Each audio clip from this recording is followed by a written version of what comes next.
This story is titled, My Parents Called Me a Failure and Disowned Me for Leaving Law School. Later, they lost everything and begged for money, so I bought their house and made them my tenants. Hey everyone! Before we jump into today's video, I need your help. We've noticed the channel is losing some traction, and subscribing is one of the best ways you can support us. It's quick, free, and it helps us keep bringing you awesome content. Your support means the world. Let's keep this channel growing together. Thanks so much. Now let's start the video. Hey guys, I'm not usually the one to share my personal drama, but I feel like this has been eating at me for too long, and maybe putting it out there will help. My family situation has always been, let's just say, complicated, but things have hit a new level of awkward lately. So here's the thing. I grew up being that kid, you know, the one with all the expectations piled on. My dad, 55 male, was this big shot lawyer, owned his own firm, always wore those tailored suits that screamed, I'm better than you. My mom, 50 female, was right there by his side, the queen of charity galas, dinner parties, and whatever else rich people do to stay in the spotlight. Together, they had this whole vibe of perfect family, and they made sure me and my brother James, now 28 male, were part of that picture. But it didn't work out for me. Dad had my life planned out before I even knew what I wanted. I was their smart kid, so obviously I had to be a lawyer too. He'd say stuff like, you'll take over the firm one day. Think of the legacy. Legacy? I was 12. Meanwhile, Mom would talk about how proud she'd be when I followed in Dad's footsteps. She'd say, your father has worked so hard to build this. It's only right that you continue the tradition. But there was one small issue. I hated everything about law. I mean, the idea of sitting in a courtroom or reading legal contracts sounded like torture. What I did love, though, was coffee. Sounds random, I know. Back then, being a barista was not a common thing yet. Most of the time during holidays, I was in the kitchen with my little French press, trying to make the perfect cup. My parents didn't care. They thought it was just some dumb hobby. The only person who got me was Aunt Lisa, 62 female, my dad's older sister. Lisa was nothing like my parents. She was chill, worked as a librarian, and always seemed to have time to listen. She'd say stuff like, the world needs people who love what they do. Don't let anyone tell you what your passion should be. She was my safe space, the one person I could talk to without feeling judged. High school is when the cracks really started to show. I started talking about my dream of opening a coffee shop, and my parents lost it. I remember one dinner where I casually brought it up, saying something like, I think it'd be cool to own a cafe someday. Dad put down his fork, stared at me, and said, no son of mine is going to waste his life making coffee. Mom didn't even look up from her plate, just muttered, don't embarrass yourself. It wasn't just the big blow-ups either. It was the small digs, the constant pressure. Focus on what matters, they'd say. Or, stop wasting time with these silly distractions. James, my brother, was their golden boy. He was already on track for law school, doing all the things they wanted me to do. They'd say, why can't you be more like James? That hurt more than I'll admit. Aunt Lisa was my only cheerleader. I'd vent to her, and she'd remind me that I didn't have to live my life for other people. She told me, if coffee makes you happy, go for it. You can't spend your life chasing their approval. By the time I got to college, I was completely under their thumb. They pushed me into pre-law, and I went along with it because honestly, I was scared. Scared of disappointing them, of losing their approval. Things were way worse than just feeling stuck. I didn't even recognize myself anymore. My life was all about reading case briefs, highlighting textbooks, and pretending I cared about torts or whatever else they were throwing at us. Meanwhile, the panic attacks got worse. I couldn't sleep most nights, and when I did, I'd wake up in cold sweats thinking about deadlines or exams. There was this one day in particular. I still remember it so clearly. It was the middle of my last year, and I was sitting in this cafe near campus, trying to cram for finals. I wasn't even looking at my notes. I was just staring at the baristas behind the counter. They were moving around like it was some kind of choreographed dance, pulling espresso shots, steaming milk, chatting with customers. They looked happy, like they actually liked what they were doing. A middle-aged man, Mike, 35 male, who appeared to be the owner, noticed me zoning out and came over. He was this super chill guy, the kind of person who instantly makes you feel at ease. He asked if I was okay, and I guess I looked as miserable as I felt because I just blurted out, I hate law school. Mike laughed and said, well, what do you actually like? I told him about my obsession with coffee, how I'd been watching endless videos of latte art and experimenting with brewing methods since I was a kid, and how I always dreamed of opening a shop someday. Instead of laughing or telling me to grow up, he said, why don't you? I had no answer, just excuses. I told him about my parents and their expectations. And he shook his head.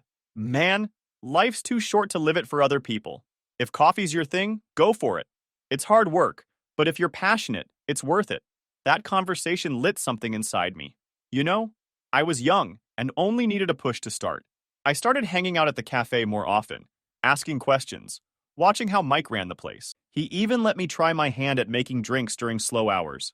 Of course, I couldn't keep this from Aunt Lisa. I told her everything and she was over the moon. "This is your chance," she said. "You've always known what you wanted. Now it's time to fight for it." She was right, but the thought of facing my parents with this was terrifying.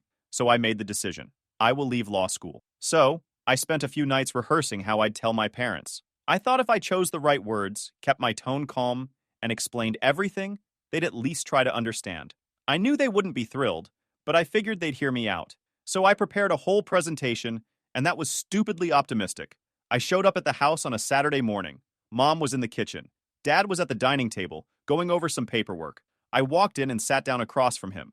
My heart was racing, but I tried to look composed. "Can we talk? I have something to show you," I said, clearing my throat. Dad didn't even glance up. "Make it quick. I've got a meeting in an hour." Mom stopped fussing with her flowers and turned to look at me, a bit curious. "What's going on?" she asked. I sat down and projected the slides on TV, showing market trends, successful cafes, and how profitable they could be. I even had a business plan. I thought, if I can just show them I've thought this through, maybe they'll see I'm serious. It didn't even take 5 minutes for Dad to explode. "What is all this nonsense for? Tell us what you want." He was ready to fight. I took a deep breath. "I've decided to leave law school."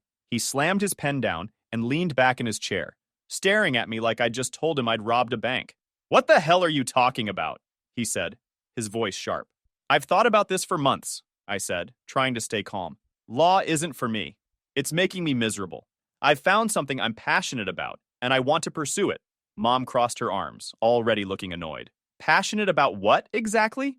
What could possibly be more important than the career you've been working toward?" I hesitated for a second, but there was no point in dancing around it. "I want to open a coffee shop." For a moment, there was complete silence. Dad's face turned red, and then he burst out laughing, the kind that's laced with disbelief and anger. "A coffee shop? Are you kidding me? This is some kind of joke, right?" "It's not a joke," I said firmly. "I've been learning everything I can about the industry. I have a business plan." And he cut me off. "A business plan? Are you out of your mind? Do you have any idea how much we've invested in your education? And now you want to throw it all away to become a glorified barista?" "Dad, it's not about the money," I tried to explain. "I'm miserable in law school. I've been miserable for years. This is the first time I felt like I know what I want to do with my life." "You don't know what you're talking about," he snapped. "Do you know how many sacrifices we've made to give you these opportunities? And this is how you repay us? By chasing some ridiculous pipe dream?" Mom was so disappointed. "Do you even realize how embarrassing this is for us? What are we supposed to tell people? That our son gave up a prestigious career to make lattes?" I felt my frustration bubbling over, and I couldn't stay silent anymore. I had to defend what I truly wanted, and they can't stop me. "This isn't about you," I said, louder than I intended. "This is about me and what I want for my life. I'm not going to waste my time doing something I hate just to make you look good." Dad stood up, towering over me. "Don't you dare talk to us like that. We've done nothing but support you, and this is the thanks we get? You're selfish, ungrateful, and frankly, a disgrace." "That's not fair," I shot back, standing up too. "I never asked for this. You decided what my life should look like without even asking what I wanted. I'm not going to fulfill your dreams, and I'm done living for your approval." Mom put her hands on her hips, shaking her head. "You're being ridiculous. Do you even have any idea how hard it is to run a business? You'll fail. And then what? Are we supposed to pick up the pieces when you come crawling back?" "I don't need you to pick up anything," I yelled, my voice cracking. "I've been doing this on my own for months now.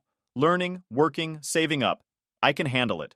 Dad's voice dropped, cold and sharp. "If you walk out of that school, you're not my son anymore, and I don't know you. You'll be on your own. Completely." I didn't expect things would reach to that. I was shocked, but I held my ground. "If that's what it takes, fine," I said, my voice trembling.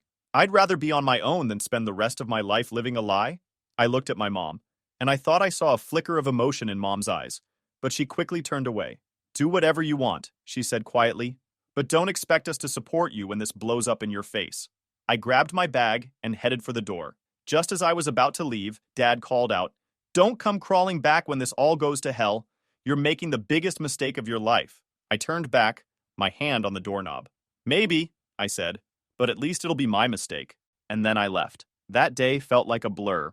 I drove around aimlessly for hours, trying to process what had just happened.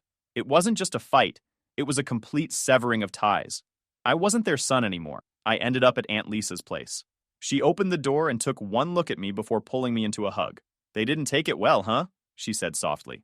That's an understatement, I replied. She let me crash on her couch that night, and for the next few weeks, she became my anchor. She didn't sugarcoat things. She told me it would be hard, that I'd have to work my ass off to make this dream a reality. But she also reminded me that I wasn't alone. They'll regret this someday, she said one night as we sipped tea in her tiny living room. They'll see what you're capable of, and when they do, you'll be the one calling the shots. I didn't know if she was right, but her belief in me was enough to keep me going. With that, my life felt like a mix of freedom and chaos. On one hand, I finally had control over my future. On the other hand, I was broke, emotionally drained, and living out of Aunt Lisa's tiny guest room. It was a humbling experience, to say the least. But as hard as it was, I had some hope. So I got a job at a local cafe. Mike, the owner who'd inspired me back in law school, gave me a shot as a part-time barista. I'll never forget that first shift. I was nervous as hell, fumbling with the espresso machine and spilling milk all over the counter. But Mike was patient. It's all about rhythm, he said, showing me how to steam milk without turning it into a bubbly mess. Once you find your flow, it'll feel natural. It took a few weeks, but I got the hang of it, and I loved it. The smell of freshly ground coffee, the hum of conversations in the background, the satisfaction of handing someone a drink and seeing their face light up, it all felt right in a way that law school never did. I threw myself into the work, volunteering for extra shifts and staying late to learn everything I could about the business. Mike became my unofficial mentor, teaching me about everything from inventory management to customer service. But working part-time wasn't enough to save up for my own place, let alone a coffee shop. So, I took a second job as a delivery driver. It wasn't glamorous, but it paid the bills. My days started at 5 a.m., making lattes and cappuccinos, and ended around midnight after my last delivery run. Some nights I was so tired I'd collapse on Aunt Lisa's couch without even taking off my shoes. But every time I thought about giving up, I remembered why I was doing this. Aunt Lisa was my biggest cheerleader during this time. She'd leave little notes for me, saying things like, "Keep going, you're closer than you think." She even helped me create a budget, mapping out how much I needed to save for a small shop. "Start small," she said. "You don't need a fancy location, just something that feels like you." After about a year of grinding, I had enough savings to start looking for spaces. It wasn't much, just a few $1,000s, but it was a start. Mike introduced me to a friend of his, a real estate agent who specialized in commercial properties. That's how I found it. A tiny, run-down space in a humble part of town. The rent was dirt cheap, and the place needed a ton of work, but I saw the potential. I signed the lease and officially became the owner of my first coffee shop. The next few months were a blur of renovations and endless to-do lists. I spent every spare minute painting walls, assembling furniture, and scrubbing floors. Aunt Lisa helped me decorate, adding little touches like potted plants and quirky signs that gave the place personality. Mike donated an old espresso machine and a few pieces of equipment, which saved me a ton of money, and I opened my first coffee shop. The first year was tough. There were days when I barely broke even, and I had to get creative to keep the business afloat. I started hosting community events. Slowly but surely, word started to spread. Regulars began showing up, and I got to know their orders, their stories, their quirks. It wasn't just a coffee shop anymore, it was a community. By the second year, things were picking up. I was finally able to hire a small team, and for the first time in years, I wasn't working 16-hour days. I even started thinking about expanding. A second location felt like a pipe dream at first, but when a space opened up in a nearby neighborhood, I jumped on it. This time, I had more experience and resources, so the process was a little smoother. Within a few months, I had a second shop up and running. Now, 4 years later, I own 5 locations. Each one has its own vibe, but they all share the same heart. Good coffee, good people, and a welcoming atmosphere. I've got an amazing team who feels more like family than employees, and a loyal group of customers who've been with me since the beginning. Some days, I walk into one of my shops and can't believe how far I've come. Meanwhile, my parents' world was falling apart. Dad's firm, which had been a symbol of success and stability for so long, started crumbling. He'd taken on some high-profile cases to boost his reputation, but they ended up being financial disasters. Aunt Lisa kept me updated, though I tried not to dwell on it. I wasn't looking for revenge or validation. I just wanted to focus on building my life. But then came the news I wasn't expecting. Their house was in jeopardy. Aunt Lisa called me one night and said, "Your parents are about to lose the house. The bank's giving them 60 days to come up with the money, or they're out." I didn't know what to say. For years, they'd ignored me, written me off, and now they were the ones in trouble. Iki, they called me earlier, Aunt Lisa said, breaking the silence.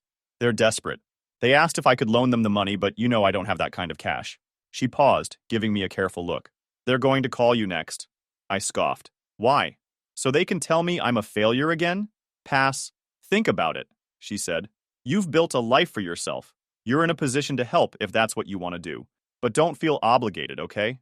Just take some time to decide. She was right. I needed to think. So when their call came the next day, I let it go to voicemail. And the next one. And the next. It wasn't until the fourth message, when my mom's voice cracked as she said, "Please, just call us back," that I finally caved. When I called, they both answered, speaking at the same time. My dad started with, "We need to talk," while my mom blurted out, "We're sorry." It was so strange to hear them apologizing after years of silence. "What do you want?" I asked, my voice flat. There was a long pause before my mom said, "We're about to lose the house. We need your help." "And why would I help you?" I asked. "You made it pretty clear I wasn't part of this family anymore." "That was a mistake," Dad said, his tone stiff. "We were wrong to say those things. But this is about the house, not the past. We need $150,000 to pay off the debt, or the bank's going to foreclose." I laughed, not because it was funny, but because of the sheer audacity. "Let me get this straight. You disowned me, called me a disgrace, erased me from your lives, and now you want me to bail you out? You've got to be kidding." "Please, just listen," Mom said. "We don't have anywhere else to turn. We wouldn't ask if it wasn't serious." "Oh, it's serious," I said, my anger boiling over. "Serious is what happens when you throw your kid out because he doesn't fit into your perfect little mold. Serious is building a life from scratch while you sit in your fancy house pretending I don't exist. And now you want me to fix your mess? Unbelievable. We're not asking for charity. We'll pay you back. We just need time." Dad said, "I don't think you understand how this works," I said.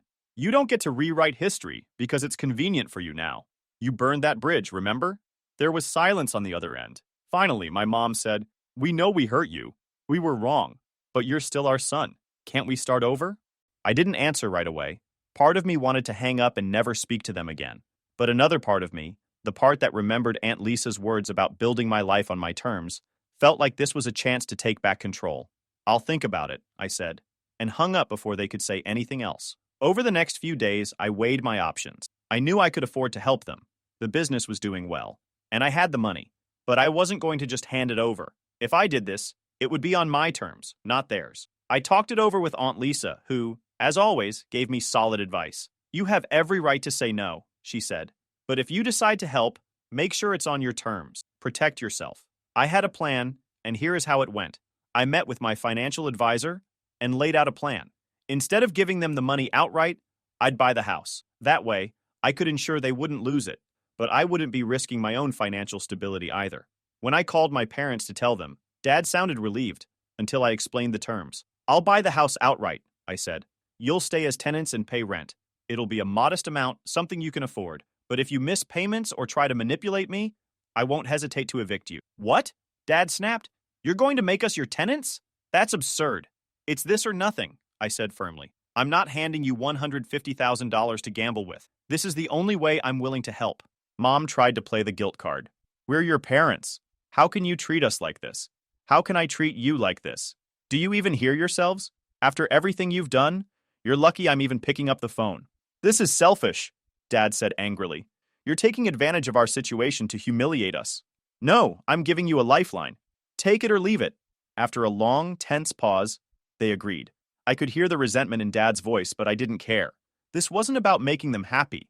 It was about doing what was right for me. A few weeks later, the paperwork was finalized, and I officially became the owner of the house I'd grown up in. The irony wasn't lost on me. The kid who'd been kicked out was now the landlord. The first time I walked into the house after officially becoming the owner, it felt weird. I wasn't sure if I should feel triumphant or just numb. This was the place where I'd grown up, where I'd had birthday parties as a kid, where my parents had screamed at me and told me I was dead to them. Now, it was mine. Legally, anyway. My parents were sitting in the living room when I arrived. Mom was staring out the window, and Dad was pretending to read a newspaper, though I could tell he wasn't focused on it. They looked up when I walked in, and the tension in the air was so thick you could cut it with a knife. I'll need your signatures on these, I said, holding up the lease agreement. I'd made it as simple as possible, a modest rent, enough to cover maintenance and property taxes, nothing that would crush them financially. I wasn't trying to be cruel. I just wanted boundaries. Mom glanced at the papers and frowned. You're really going through with this? Yes, I said, my tone firm. This is how it has to be. Dad snatched the papers and started flipping through them, muttering under his breath. You think you've got all the power now, don't you? He said, glaring at me. I didn't take the bait. This isn't about power, it's about protecting myself. You need a place to live, and I've given you one. All I ask is that you hold up your end of the deal. Your end of the deal, Dad repeated sarcastically. You talk like this is some business transaction. We're your parents. Funny how that works, I said, unable to keep the bitterness out of my voice. You didn't seem too concerned about being my parents when you kicked me out. Mom flinched, but Dad just shook his head. We made mistakes. You don't have to keep throwing it in our faces. Well, now you get to benefit from your mistake, and I'm not throwing anything, I said. I'm just setting boundaries. This is how it's going to be. If you can't handle that, I'm happy to sell the house and let the new owner deal with it. Mom looked at Dad, who was suddenly quiet. They both knew I wasn't bluffing. After a long pause, Dad grabbed a pen and signed the papers. Fine, he said, shoving them back at me. Mom hesitated for a moment, then followed suit. We'll pay the rent, she said softly, not meeting my eyes. Good, I said, tucking the papers into my folder. That's all I need. The first few months were awkward, to say the least. They paid the rent on time, but the relationship between us was strained. They'd make little passive-aggressive comments when I visited to check on the house. Mom would say things like, we never thought we'd end up like this, or, I hope you're happy. Dad was more direct, accusing me of taking advantage of their situation. You could have just given us the money, he said one day, when I stopped by to fix a leaky faucet. You didn't have to humiliate us like this. I set down my wrench and looked at him. I didn't do this to humiliate you. I did it to protect myself. You don't get to rewrite history just because you're uncomfortable with how things turned out. He didn't say anything after that, but I could tell he was stewing. Meanwhile, Aunt Lisa was my saving grace. She kept reminding me that I'd made the right choice. They might never admit it, she said, but you did more for them than they ever did for you. Don't let their guilt trips get to you. She wasn't wrong. Every time I started doubting myself, I'd remind myself that I'd built this life on my terms. I'd earned the right to protect what I'd worked for. One day, a few months after the lease was signed, Mom called me. Can you come over for dinner? She asked. I hesitated. Why? We need to talk, she said. Against my better judgment, I agreed. When I arrived, dinner was already on the table. We sat down, exchanged a few awkward pleasantries, and then Mom cut to the point. We need to talk about the rent, she said. What about it? I asked. It's too much. We can't keep paying that amount every month. You need to lower it. I stared at her. Lower it? It's already barely covering the costs. You're paying less than what the property taxes alone are. She leaned forward. We're your parents. We shouldn't have to pay rent at all. It's wrong, and you know it. You could help us more. You're serious? I said. I bought the house so you wouldn't lose it. I didn't have to do that. I could have let the bank take it, but I didn't. And now you're saying that's not enough? We raised you, she said, her voice hardening. We sacrificed for you. And you're making us pay to live in our own home? It's disgraceful. Dad, who'd been silent until then, added, she's right. You could have just given us the money outright. This whole landlord-tenant arrangement is humiliating. I clenched my fists under the table. I'm not your personal ATM. I gave you a roof over your heads when no one else would. You don't get to guilt me into more. This is the deal. Take it or leave it. You're being unreasonable, Mom said. We're asking for basic decency, not a handout. No, I said, standing up. You're demanding more than I've already given, and I'm not going to do it. If you don't like the terms, you're free to move out. They didn't say anything as I left. I didn't wait for them to start. I knew I'd done the right thing, but it didn't make it easier. It's hard when the people who are supposed to care about you the most can't seem to stop talking. Things aren't perfect now, but they're better. They still pay rent, and I still maintain the house. But the conversations are less tense, and the resentment has started to fade. I don't care if they like it or not. They didn't pay that attention to me back in the day. For now, though, I'm just focusing on the life I've built. A life I'm proud of. One that's completely mine. And that's more than enough. Thanks for reading, you guys. Honestly, just putting this out there feels like a weight off my chest. Let me know what you think. I'm curious if you'd handle it the same way, or if I'm completely off base here.